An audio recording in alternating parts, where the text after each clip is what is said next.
Welcome back to the Psychedelic Podcast by Third Wave. Today I'm speaking with Dr. Anja Loizaga-Velder, who is a psychotherapist and the co-founder of Nierika. Indigenous healers don't regard their plant medicines as psychedelic because they say it's not all about your psyche, not all about you. We are all interconnected. In Western mental health, sometimes we conceive the therapeutic process to be only about us. And indigenous traditions are very much aware of this relational aspect of healing, of the community aspect of healing. And that is something that is very alive also in the ceremonial use. Welcome to the Psychedelic Podcast by Third Wave, audio mycelium, connecting you to the luminaries and thought leaders of the psychedelic renaissance.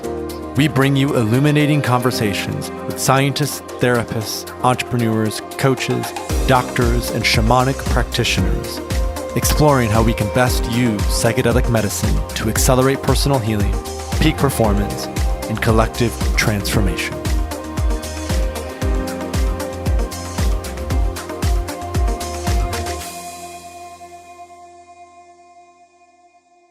Hey listeners, I am so excited to have Dr. Anja Loizaga-Velder on the podcast today. We recorded this podcast in person while I was down at Nierika in early April. Anja and her husband Armando co-founded Nierika, which is a center that's about 2.5 hours southwest of Mexico City. And at Nierika, they do a lot of outpatient treatment to help with certain addictions. And they also have a clinic where they're actually working with these sacred plant medicines to help heal the Yaqui tribe, who have experienced untold amounts of trauma from colonialism. And so in our episode today, we talk a lot about Nierika. We talk about the research that Anja and her husband Armando are carrying out. We go deep into the therapeutic mechanisms of ayahuasca and why it's such a potent healing medicine. And we hear a lot about Anja's story. What led her to getting her doctorate and why she ended up founding Nierika over 25 years ago with Armando. It really is a beautiful conversation. It's a little bit longer than normal. Anja and I had an opportunity to drop into a really connected and heartfelt space, and I really think that you'll enjoy this conversation. Okay, without further ado, I bring you Dr. Anja Loizaga-Velder. Hey listeners, welcome back to the Psychedelic Podcast. Today I'm on the land in Mexico at Nierika, and I'm sitting here with Dr. Anja Loizaga-Velder, who has founded Nierika. We just finished up a retreat. It ended up being a 6-day retreat. We added an extra day at the end, and it was a really beautiful, moving experience. The land here is really powerful, and the ceremonial space was incredibly well held. So I'm honored to have this conversation with you, Anja, and I'm looking forward to exploring Nierika and your work and everything that you've been up to here. So I'd love, just as an opener for the audience, if you could just tell us the story of the land that we're on, maybe its history and sort of how it's come about, the work you've done here over the last 20 years and what that story has been like. Well, we don't know the whole story of this land because it's a very ancient land, and we've been here since 20 years. This started off the vision to create a space for healing and for retreat in an organic farm environment where the prepared space for healing and the healing field is nature, actually. And after searching, we just discovered this beautiful piece of land. So since we have been building this space for retreat and healing, each time we dig, there we find a piece of history. So there have been people long before us and doing ceremonial work in this land. And Nierika is a Huichol word that means the inner mirror or a family or the portal between this world and the other. And we named our center in this way. But we also named our nonprofit organization in this way. And so the center is a physical space for retreat and therapeutic work, intercultural bridge in between the indigenous plant medicine tradition and modern psychotherapy and personal growth work. And the Nierika NGO is a nonprofit supporting different indigenous people in the preservation of their plant medicine tradition and supporting the Yaqui tribe in an intercultural clinic where plant medicine is applied to treat mental health challenges among Yaqui tribe members. And we are also doing research into psilocybin here in Mexico in combination with the National Institute of Psychiatry, and also an observational study, just like understanding the uses of mushrooms for mental health, or approaching, better said, like approaching to a better understanding of the use of mushrooms for the treatment of mental health challenges. And we're also supporting regulatory changes here in Mexico as part of the work we do as an NGO. And the land here is healing. There's something about, plant medicine and psychedelics have really taken off these last few years. There's a lot happening in the United States in urban areas, and yet to come to a center that has such a rich history and a lineage, to be on the land, which is beautiful here. We're about 2 hours southwest of Mexico City, and that nature connectedness I find to always be so healing in the therapeutic process, to come back to our deep connection. So thank you for telling us a little bit. I'd also love to hear a little bit about your personal background in terms of how you came to plant medicine, and sort of over the last 20 years how your work has developed, what you find yourself really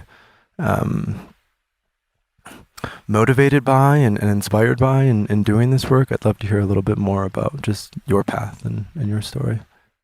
Yeah, thank you for asking.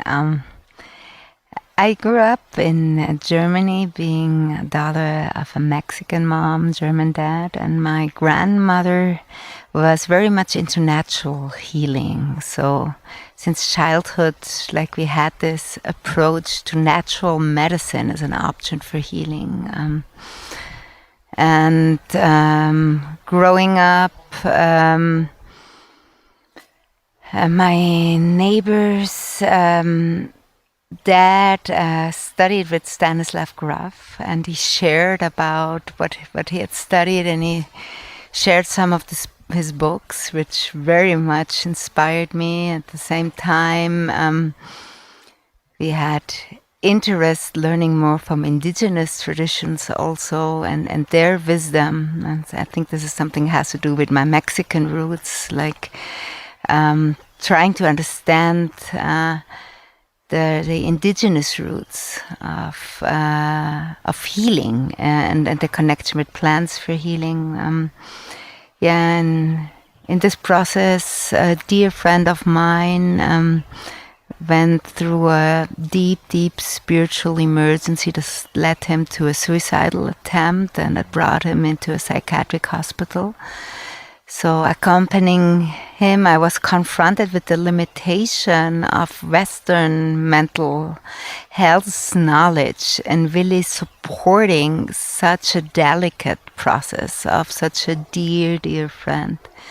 And this led me, after finishing school, to take a sabbatical, to start to learn what indigenous practitioners knew about mental health and healing. And I had through through grace the opportunity to live in the Amazon and among the Shipibo for 6 months, who introduced me to the practices with ayahuasca, and had some really life-transforming experiences there in this time. Quite intensive introduction into this plant medicine kingdom. And after sabbatical, I returned to Germany, studied psychology, always driven by this vision to build a bridge in between the wisdom that is there in indigenous plant medicine practices and modern mental health approaches. And that's what I've been doing since, trying to complement what we know in the Western approaches to mental health through learning from indigenous practitioners and collaborating with them. And that keeps inspiring me in this a field where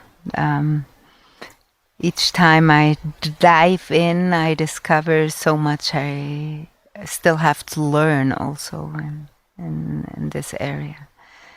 So very inspiring, very humbling also. And, this is the work that continues to drive me, I think, in the next decades still. Yeah. And I'd love for you to expand a little bit on these principles of indigenous healing. What do indigenous healers or indigenous sort of lineage around plant medicine, what do they have to teach us? What wisdom is there to share from those traditions? How can they help to inform, a new paradigm of mental health and a new paradigm of care for those who are struggling or those who are facing challenges in life? Yeah, I think in one important thing, it's the paradigm. Indigenous healers don't regard their plant medicines as psychedelic because they say it's not all about your psyche, not all about you. We are all interconnected. So actually they're tools or plant teachers, to allow us to realign all the different dimensions of connectivity in the web of life itself. And I think that's an interesting approach, because in Western mental health sometimes we conceive the therapeutic process to be only about us, and indigenous traditions are very much aware of this relational aspect of healing, of the community aspect of healing. And that is something that is very alive also in the ceremonial use. The group process as such, I think bears a very important dimension for therapeutic work that in current psychedelic research has not been explored in its due depths. I think there's a lot of potentiality for some people, not for all, of course, only if it's indicated, but to conduce therapeutic work in a group process. And then there is many aspects of ritual that touch archetypal aspects of our soul that speak to us in a very deep level, difficult to put in words, but Carl Gustav Jung explored this alchemical aspects of rituals, and I think there's still a lot that can be learned from this, from these technologies. Really, they're quite elaborate technologies to maximize therapeutic effect, minimize side effects in the use, making the navigation in the inner world very intentional and very well contained. Ceremonial music, I think, is a very, very important aspect of indigenous healing tools that has been evolutionized with the immersion in plant medicine, with experiential apprenticeship. And I think there's a lot to learn still. We cannot really learn these technologies of navigating the inner world through a book or through an online course, like this deep experiential training that does not only include knowledge about psychedelic, but is a comprehensive contemplative practice that implicates the whole person. I think this is also an important dimension, like in all plant medicine tradition. In the initiatory practices, there's so much more than only the work with plants. There's spiritual discipline, right? There's a lot of retreat and personal work also, and this this attitude of service and of humility and walking behind the medicine and not in front of the medicine. So many aspects actually to be learned, like difficult to put them all in words, right? But I think this humility aspect, knowing that there is a power greater than ourselves that can manifest through these medicines, and walking behind this greater power, I think, is a very important aspect. And it's very healing to have that connection to something greater. You know, they may call it source or God or the mystery or oneness, but there seems to be a healing in the spiritual connection. You know, and even a lot of the research that's been done on psychedelics, like what Roland Griffiths did at Johns Hopkins many years ago with the psilocybin, occasioning these mystical type experiences. There's this continual, I think, seeking in the plant medicine and in the psychedelic space to bridge those worlds, right? To have that integrative approach that both honors, as we've been talking about, the ancient wisdom, but also recognizes the utility of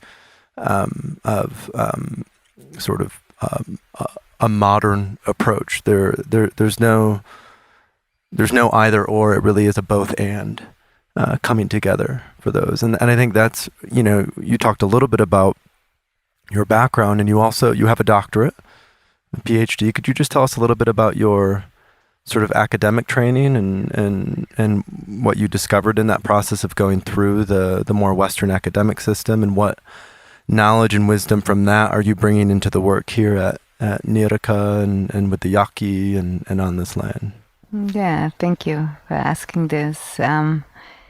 I hold a Ph.D. in medical psychology from the University of Heidelberg. I'm also a clinical psychologist and a psychotherapist, so trained in this Western model of mental health, and did 2 years also of postdoctoral research at the National Autonomous University of Mexico.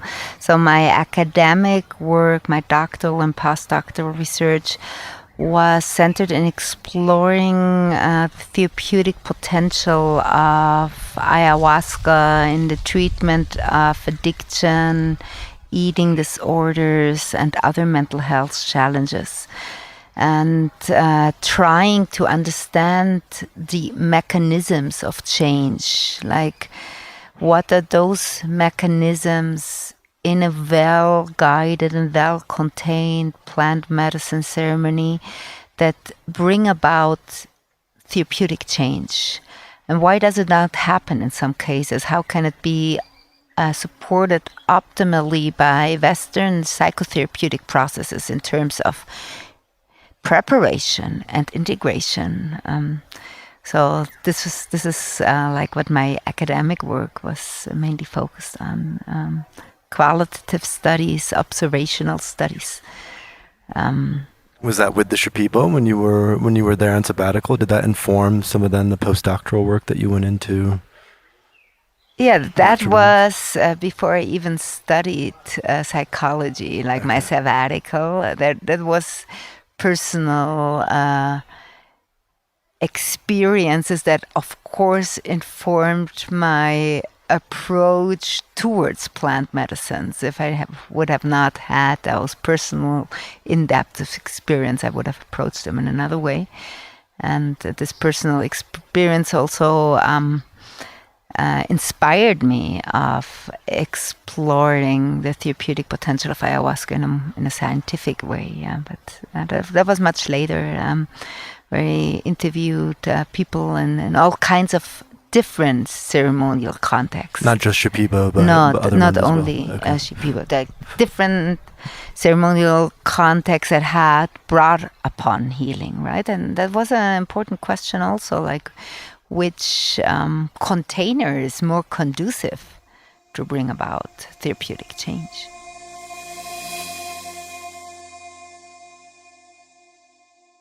After hundreds of conversations with our listeners, we found that the single biggest problem when most people begin to explore the world of psychedelics is sourcing the medicine.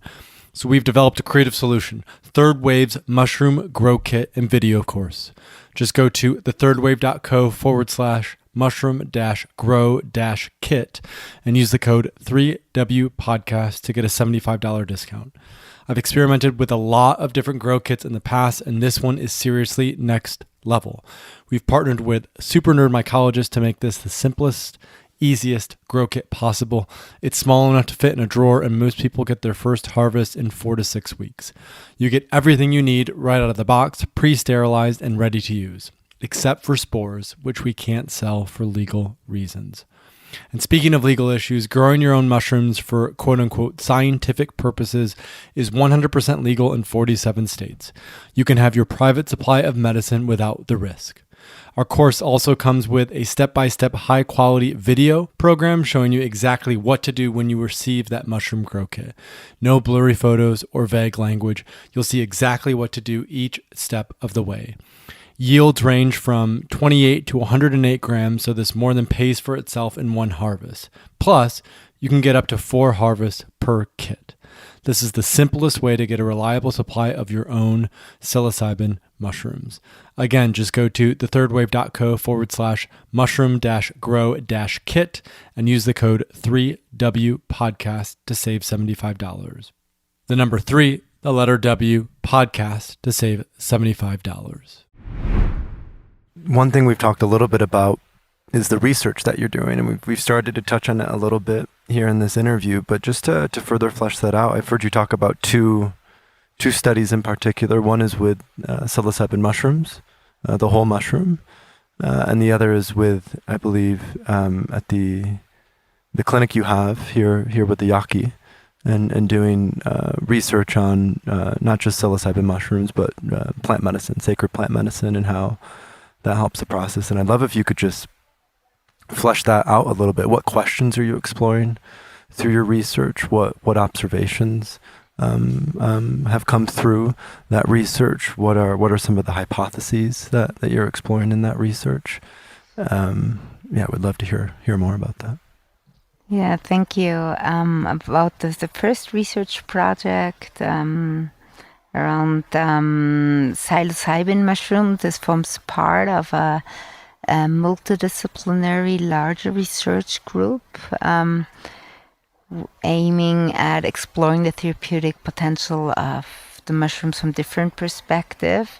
And in the clinical part of this project, we are working towards the implementation of a group trial with the whole mushrooms for the treatment of treatment-resistant major depression at the National Institute of Psychiatry here in Mexico, in a context that includes element of traditional indigenous medicine and modern psychiatry or psychedelic medicine also. So this is a clinical trial where we are measuring outcomes, therapeutic outcomes and safety of a group intervention with the whole mushroom.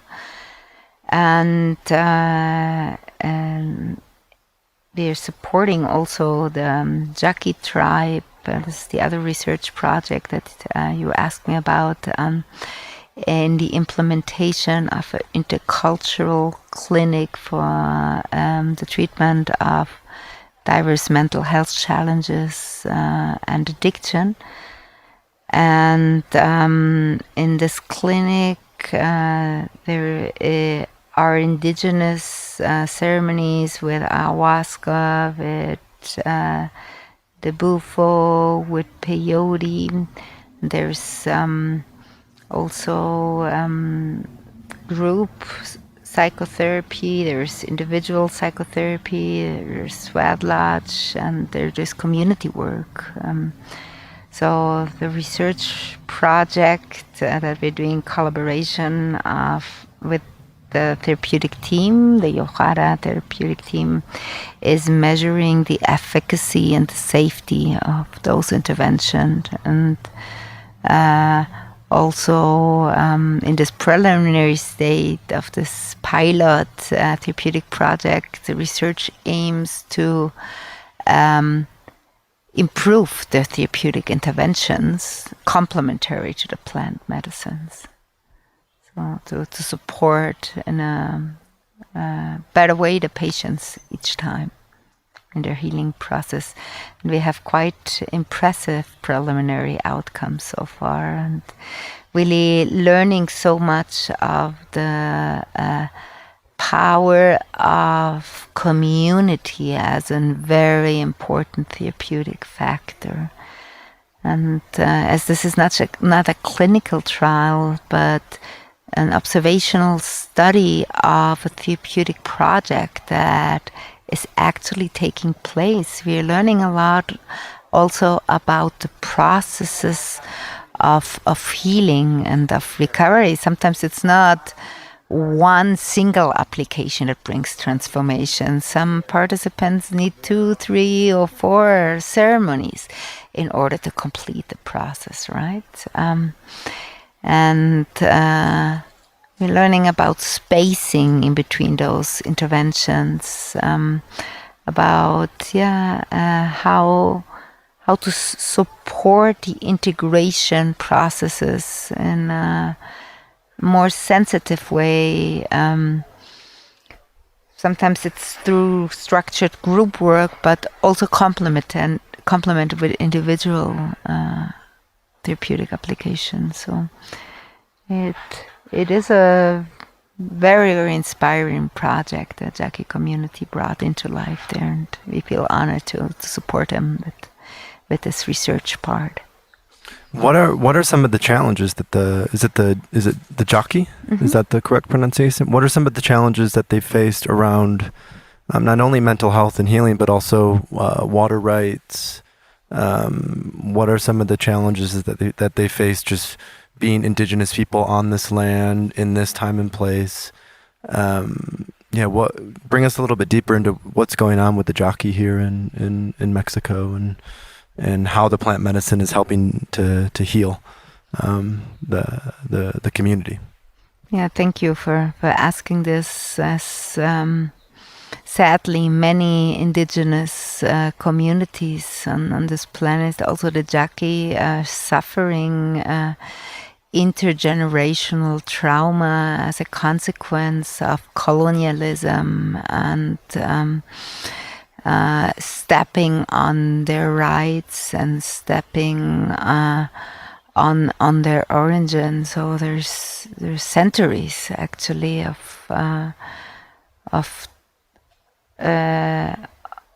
of injustice they have suffered as a people. And recently, the river was deviated, and then the river forms very, very important part of the culture, which was a fishing culture. So they don't only they did not only lose a vital resource for their survival, but also a vital part of their history and their culture as a people. And recent, very tragic history is their war on drugs and the introduction of methamphetamine in the territory, which had a huge toll on the youth. And drug and cartel-related crime with terrible consequences on very, very difficult grief and post-traumatic stress. So heartbreaking stories in these communities. And how are their fortunes shifting? Or is there hope for or reason for optimism? Are things improving, or kind of what's the current status in terms of their relationship to their water, in terms of their relationship to the government? What's your sort of intuitive sense of how and if things are shifting for the Yaqui? On a way of personal suffering of people who have approached the clinic, there seems to be hope, because people had quite impressive therapeutic processes through the plant medicine, through community, through the restoration of the culture. And seems that this clinic contributes also of a revitalization of the cultural memory of the tribe in this way.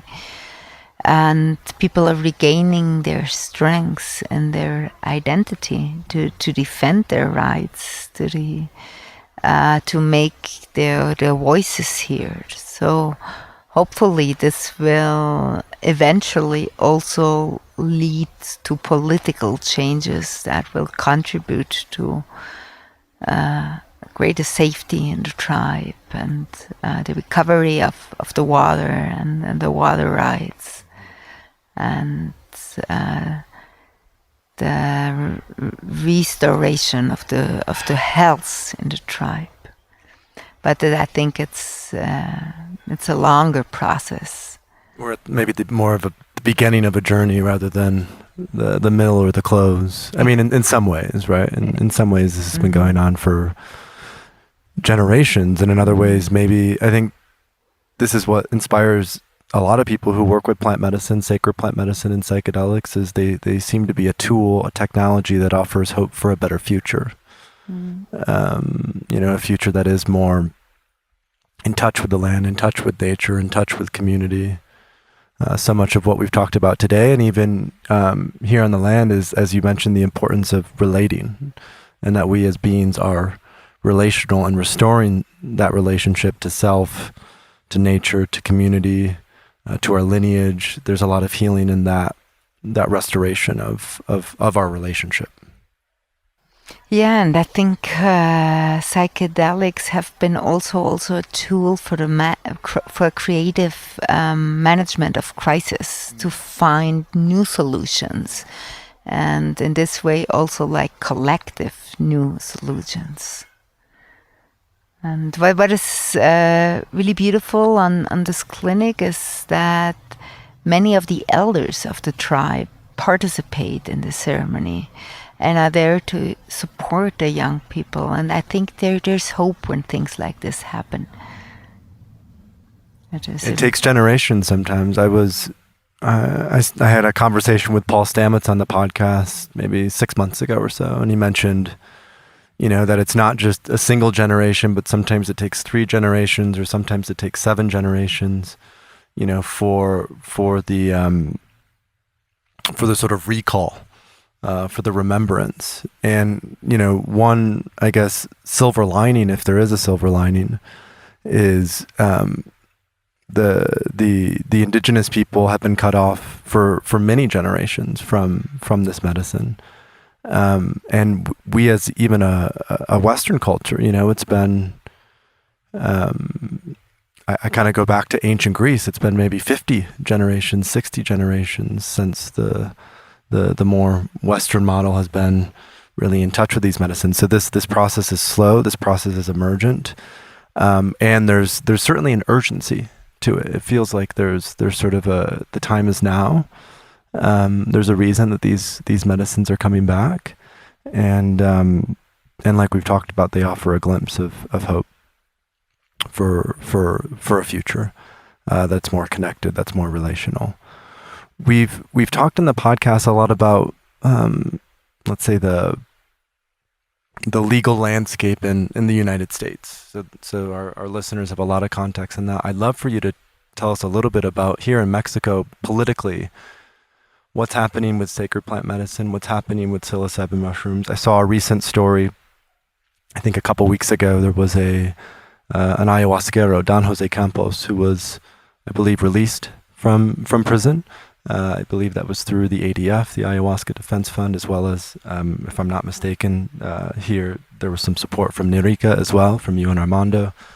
What is the sort of current situation in Mexico around the legalization of plant medicines, or the use of plant medicines? Is it still broadly illegal? Is it decriminalized? What does that look like, I suppose, federally or on a state-by-state basis here in Mexico?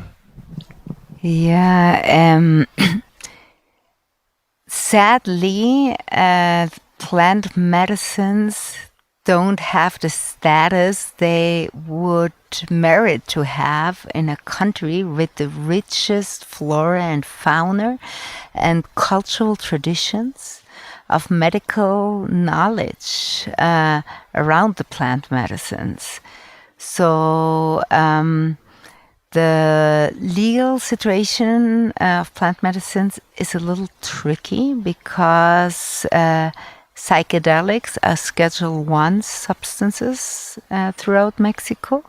However, there is an exemption for the indigenous use of some of those plant medicine within their territories and with indigenous healing traditions.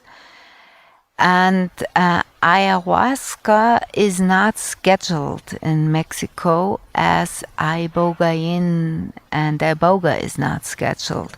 However, in the last year, 9 people were imprisoned for bringing ayahuasca into the country without a clear legal basis for imprisoning them, because as ayahuasca is technically not illegal in Mexico, there was technical no reason to imprison them, although DMT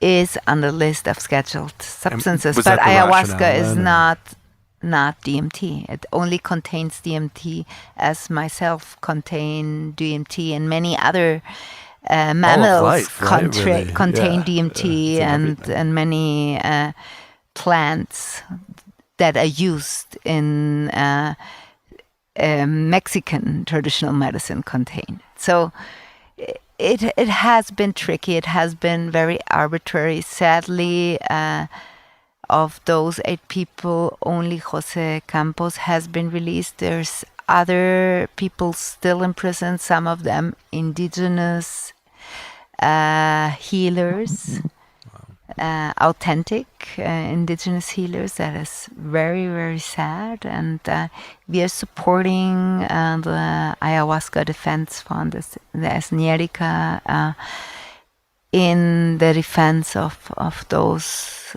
other people also. And hopefully this can bring to a regularization process about plant and fungi medicine in Mexico, So we were also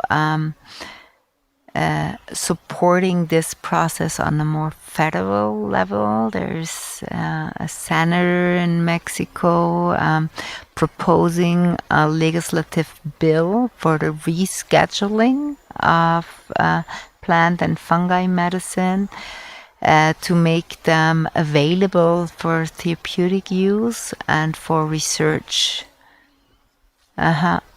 And hopefully this is something that could be achieved and really putting in the right dimension to what this medicine means in Mexico, because it's actually a patrimony, a cultural patrimony of this nation also, and merits to be used in a regulated way that appreciates the therapeutic potential.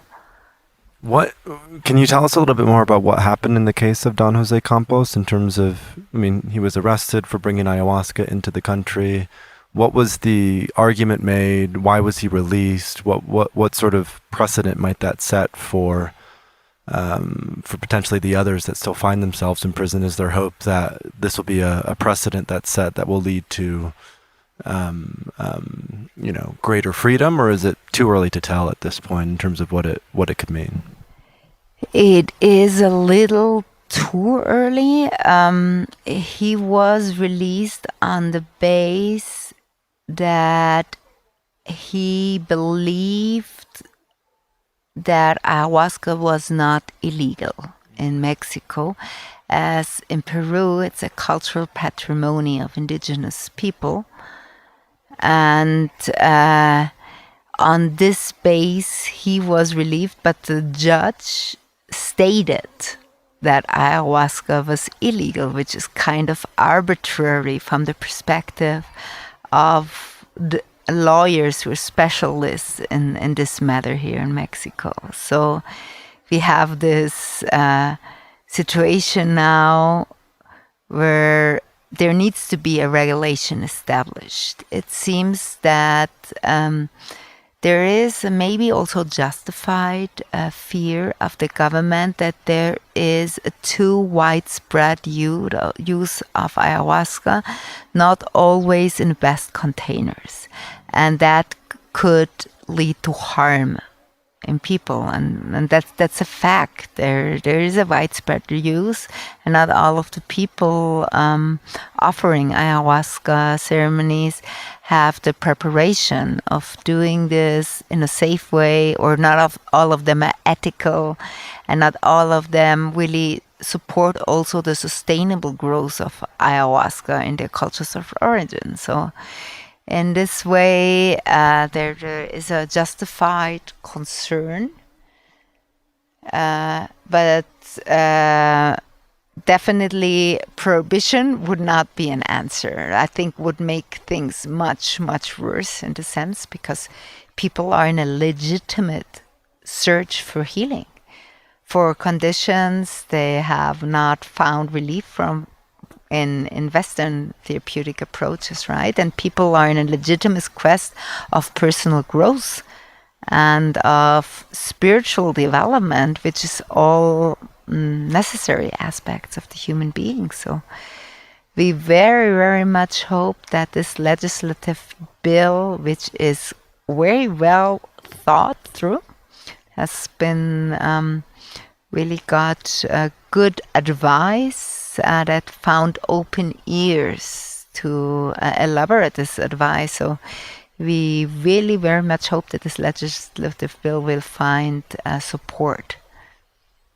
And in Mexico, is it a similar setup as in the States in terms of executive, judicial, and legislative? So if this bill is passed in the legislature, must it then be approved by the Supreme Court or the executive? How does that kind of political process work of, I suppose, legitimizing or regulating the use of the sacred plant medicine? Or I would very much like to refer you to my dear colleague Natalia Ribollo with this question, because she can give you a much more precise answer and a more useful answer for those like interested in the legal sphere, because that's not my area of specialty. Okay. I'm sorry. It's okay. Yeah. I couldn't help but ask.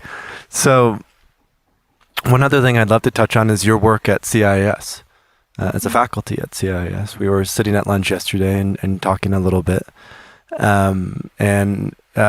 Just a little bit about what's your role in that program? What brought you into becoming a faculty at CIS? What are those contributions? And what gives you hope about that program? Why is it that you're choosing to spend time and energy and invest as a faculty in I believe it's the psychedelic assisted psychotherapy program that CIS has, Yeah, the CPTR. I serve as a mentor there and also as a guest faculty. I enjoy both roles a lot. As a guest faculty, I teach a class on the therapeutic aspects of ayahuasca from a psychotherapeutic perspective. Trying to understand those mechanisms of change and supporting them with psychotherapeutic practices. As a mentor, I'm mentoring trainees through their training process in the program to help them to gain better benefit of all they learn in there, to integrate it in their professional practice, to support it like in individualized personal and professional development, and share some of my experiences in this field from a more practical aspect also. And for me, it's very rewarding, very enriching to support young professionals who want to really, in a very dedicated and serious way, train to become integral, whole, well-prepared psychedelic psychotherapists, like to contribute to this. This is very inspiring because this field is growing so fast, and I believe that a lot of well-prepared therapists will be needed. And I appreciate the people entering in the program and in the CIS specialty. Especially, I have had the experience of really committed professionals with a very authentic interest in learning and serving in this field. And very much appreciate the program director, Janice Phelps, her maturity, her wisdom, her depth of vision also, with which she carries this program and brings the team together. So, and maybe a few words of advice or perspective from you. You know, there are a lot of people who listen to this podcast who are, they're medical doctors, they're psychotherapists, they're psychiatrists, they're psychologists. There's also a lot of coaches and facilitators, not plant medicine, but broadly just facilitators. So for those who are wanting to maybe deepen their practice and deepen their work in this field, what perspectives would you provide on sort of starting that journey, and what do you think are sort of key aspects of that learning process to either facilitate for it could be MDMA. MAPS is on the verge of medicalizing MDMA for PTSD, or it could be psilocybin, or it could be other sacred plant medicines. What perspectives would you give on those who want to start that path? What are some of the key components of that transformative journey? I believe you need a good solid base in personal work like having done your personal work, having had also training in mental health, being able to accompany other people in the therapeutic process, have this like as a base, as a skill set. Those basic areas of a professional health space for transformation. Then there's different trainings for the work of different substances that are excellent trainings, such as the MAPS training, such as the CIAS training, and supporting people to gain all these different aspects of knowledge on one hand, and then also maturities, like psychedelic maturity, I call it. I think it takes in personal integrity, like awareness about ethics. That seems to me such an important aspect of the training also. And very practical things of how to handle emergency situations in a centered way, in a professional way, and how to support people in integration. More easy sometimes to open process than to conclude them and to close them, right? And sadly, what many programs are not yet able to offer is the immersion part, which is so important in Indigenous wisdom tradition, and by legal restrictions so complicated in Western psychedelic training, like really knowing the non-ordinary states of consciousness from within.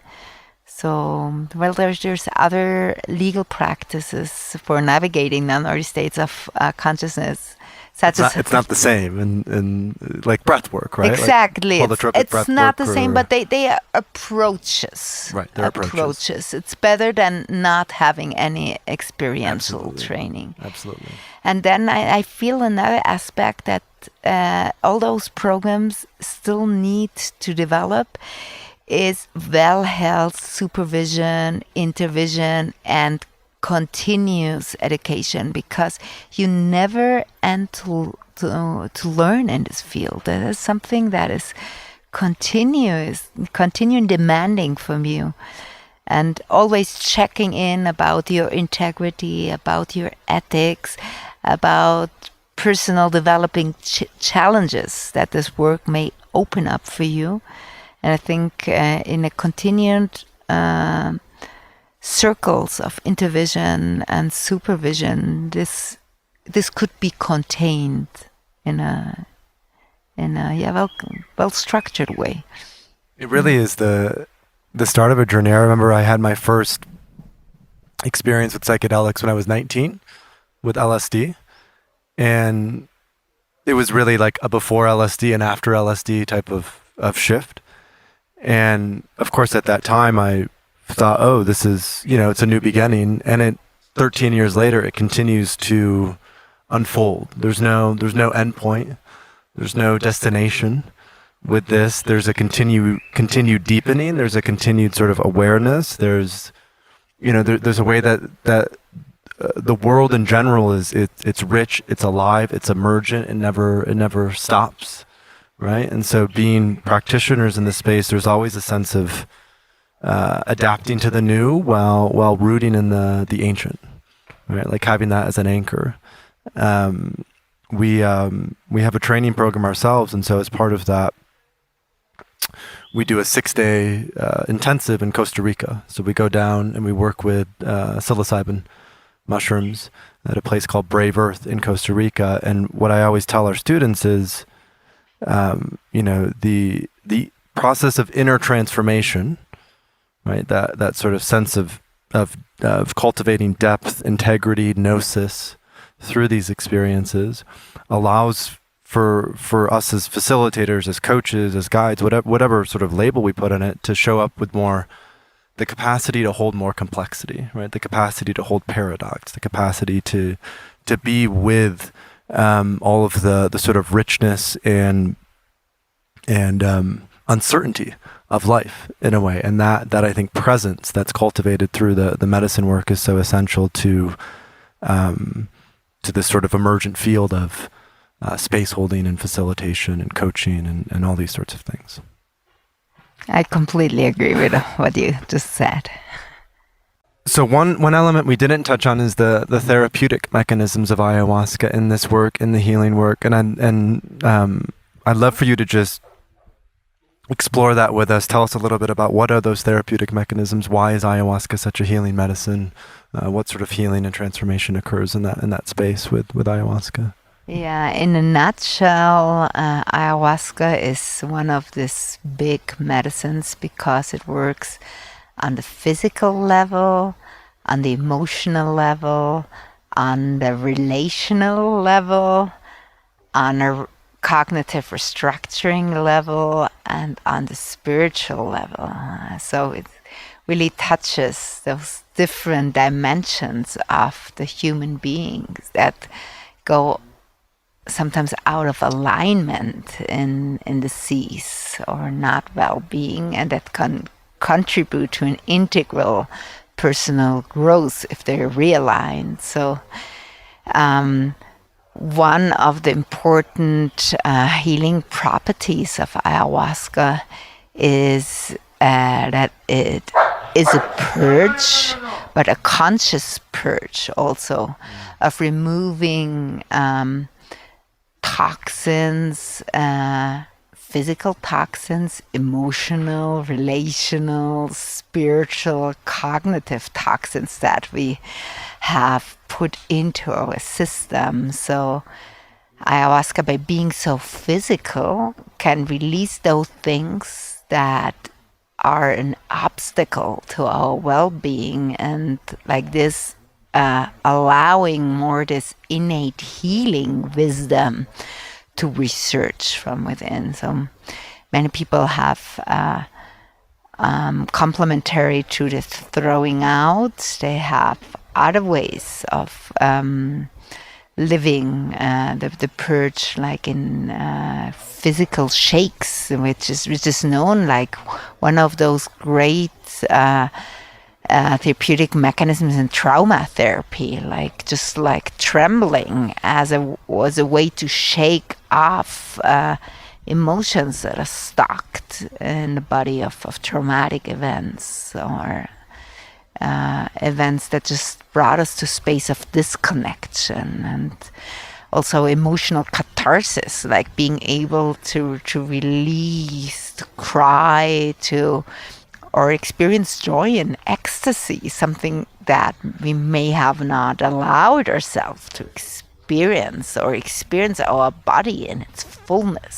So it has these properties, right? And in an emotional level, ayahuasca can also work on helping people to regulate their emotions again, like not only releasing them, but regulate and expanding their capacity of this emotional level of their being. And on a cognitive level, there's a very interesting thing that many people report, being able to observe themselves as they were sitting in front of a mirror, being able to see what they were doing to themselves to not be well, and at the same time getting quite clear instructions of things to change in life to be well again.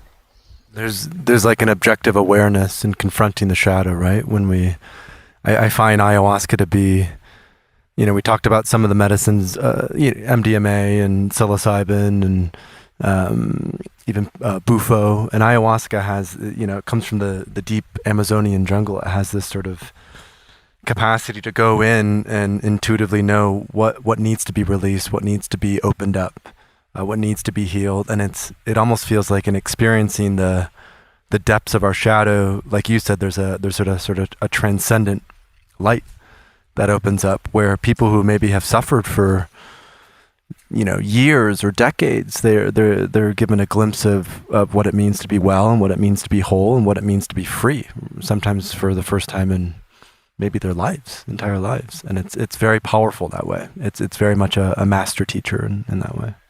That's right. And additionally, also bringing this perspective of self-compassion and self-love and being able to forgive oneself or forgive others and then move forward. And I think there's a great potentiality for transformation in this process. And then very, very importantly, the spiritual dimension. Ayahuasca is also a facilitator of very meaningful spiritual processes. People sometimes reconnecting for the first time in their life with this dimension of something greater than themselves, like connecting them with a restructuring of the value of life itself. And many people perceive they're receiving help from a spiritual dimension. Is very powerful and meaningful.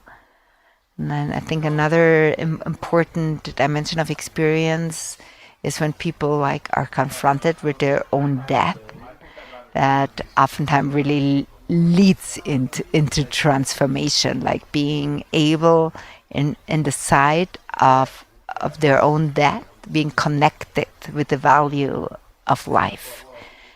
And this is oftentimes a very important turning point. So it's not only pleasant cosmic experience, it's integrative visiting of pain and hope at the same time, right? And people also oftentimes through those experiences get like this the sense of self-efficacy. It's like I can undergo such a painful experience, so they gain a greater resource of confronting maybe a difficult experience in their life.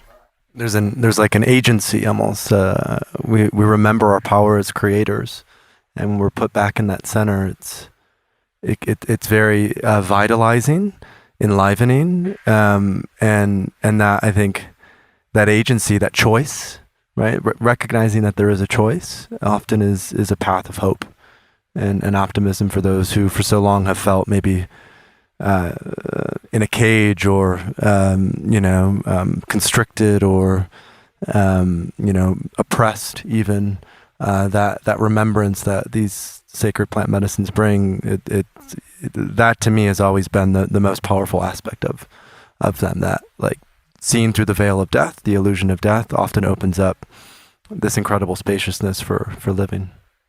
Yeah, this increased cognitive flexibility, this increased emotional flexibility, right? Mm-hmm.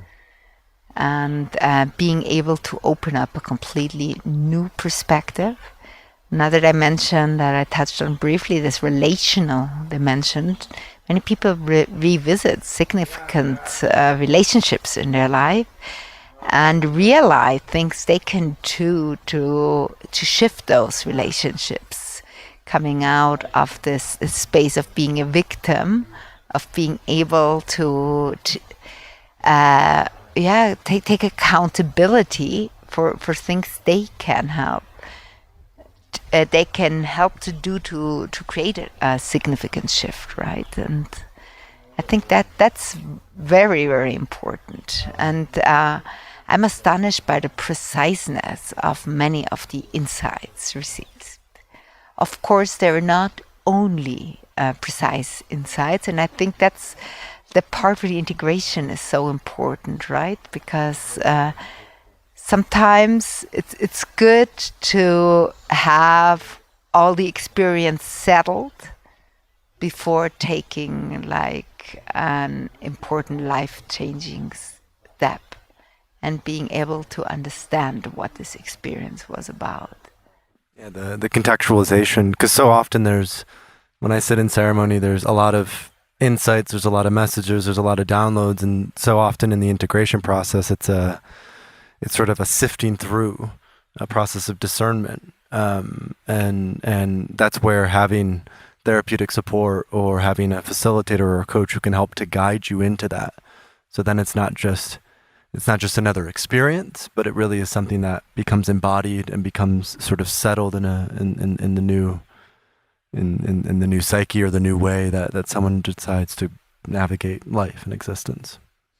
Yeah, and also like all those therapeutic interventions, they happen ideally, right? When a ceremonial space is well contained, when the dose was adequate, when there was a really safe space.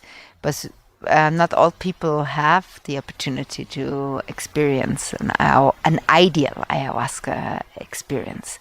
Some of those experiences are challenging. And with the right integration, such a challenging experience can be very therapeutic, significant. But it takes a little bit of time and work. And that's therefore I conceive the integration of being so complementary to the inner exploration happening during the non-early states of consciousness. It's how are we bringing this back into our life to resettle in a new ordered way and not in a disintegrated way, right? Mm-hmm. That's very powerful. The last thing I'll say about that is the metaphor that comes up is that of like a surgeon who, in a lot of ceremonies, people get opened up, but not everyone gets closed up, right? And so the opening is necessary and important, but what is just as important is the community, is the relational, is the, like you said, the reassembly of that person into something that is not disordered but orderly, something that is coherent, integrative. And I think that's one of the biggest challenges right now of there are a lot of ceremonies, there are a lot of facilitators, there's a lot of medicine, but we're still so early in this in some ways that there's not, I think, a lot of attention or enough attention really paid to that integrative process. And I think my prayer for this work is that land like this, centers like this, communities like this become more prominent. So the sort of bifurcation between our sacred plant medicine experiences and reality, it's not so black and white. And I think, having the capacity to be in the medicine, and I think that is nature in many ways, that for me speaks to like the rest of the work. Legalizing psychedelics and contextualizing plant medicines is important, but it's okay. Now what? Now where do we live? Now how do we exist in community? So it isn't just I'm in ceremony, I'm this, and when I'm back in reality, I'm that. But the two can, like you said, be a bridge, right? There has to be a bridge there. Yeah, and sometimes integration takes time, right? Mm-hmm. And after surgery, we all know we need some rest, we need some time. Right. To resettle, but not all people are aware that they need to take it a little slow after such a deep and strong experience. Mm-hmm. And we were speaking about indigenous medicine traditions. Integration is something that is really inherent in the culture. So people know it's like walking the medicine for others to see their visions in some way, not talking about them. So different way that integration is interwoven in indigenous communities. But I think in our non-indigenous communities, there's something that needs to be recreated because we don't have the culture yet of including non-early states of consciousness in our life in an integrated way, and that's where therapy coaches, healers for building those bridges come into play such an important role. Or somebody who has developed their own inherent capacity for integration through a lot of personal prior work, right? That also exists. Beautiful. Well, this is great. Anything else you want to say specific to the just ayahuasca, the healing, the mechanisms? Anything we haven't touched on yet that you would like to share? Just remembering that ayahuasca itself is not necessarily healing. It's a tool, right?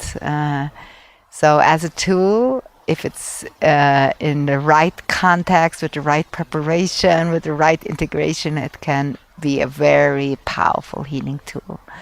But it's not for everybody. And just like remembering this, not falling into illusion that this is like the magic bullet. It's just one tool, and it needs a good practice to accompany this tool in order to be beneficial.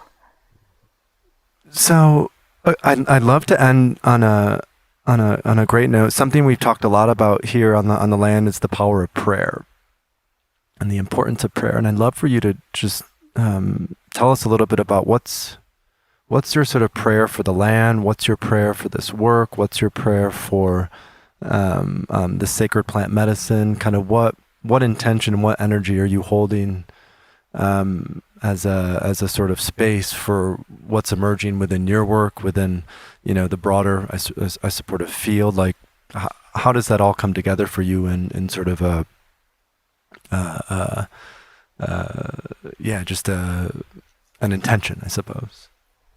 Oh, that's a big question. I think the most important part of this prayer is really honoring the indigenous roots of this branch of medicine, and that there'll be always reciprocity as a first thought of giving back and supporting indigenous people, of being able to maintain those sacred tradition and being well for the people, for what they need. And then a spread in a good alignment with those indigenous needs to the non-indigenous cultures, making available the healing for people who need this healing in safe ways, in respectful ways, in aligned ways, in ethical ways, with well-prepared practitioners able to hold spaces in a compassive, in an empathic way, in a well-grounded way also. And then a good interdisciplinary communication in between psychiatry, psychology, social work, plant medicine traditions. I think there is so much we can learn listening to each other and complementing each other. And also the spiritual, the chaplain part, the part of facilitators that don't have professional training in mental health, but have an authentic vocation and talent of doing this. And then vision for this land is being able, hopefully very soon, to offer therapeutic spaces for more people with all the necessary permits that are required here to do this work in a completely legal aligned way, for people to being able to receive the healing they need in a beautiful and safe environment. So for those who are listening at home, how can they support as an NGO, as a center? I'd love for you just how can people support your mission? How can people support what it is that you're doing here? What does that look like for the broader world? On one hand, through voluntary work and research, then through strengthening Nierika as an association. There's different skills needed to strengthen the association in itself to be able to continue to do the work, and we need funds also for the legal work and for the work with the Yaqui clinic and the work with research here in Mexico. So people who'd like to support this, we'd appreciate this support. Well, thank you. Thank you for rescheduling yesterday. We had a fun evening here, super celebratory and beautiful, and thank you for sitting down and just sharing a little bit of your life and your story and the work you're doing here at Nierika. It really has been, before coming here, I knew it would be transformative and healing, and now on the other end of it, I'm very grateful and humbled by everything that you and Armando have created here. The space that you hold, the love and the compassion that you bring to this work, and just how clean and integrous and integrated it all feels. It's really been an honor to sit with you in ceremony, to be on this land, and anything that I can personally do or be involved with to support what it is that you're doing here, I would absolutely love that. It really is something special, something magical here at Nierika. Thank you so much. We very much appreciate this.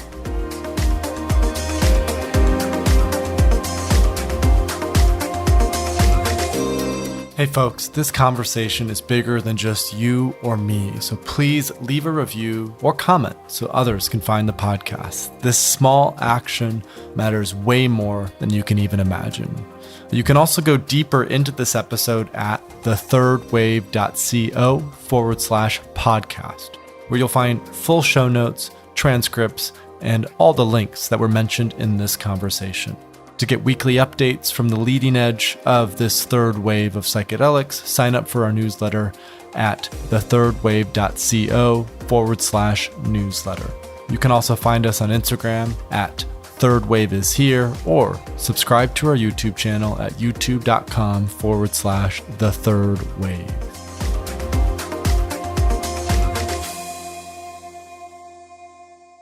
Thanks so much for watching.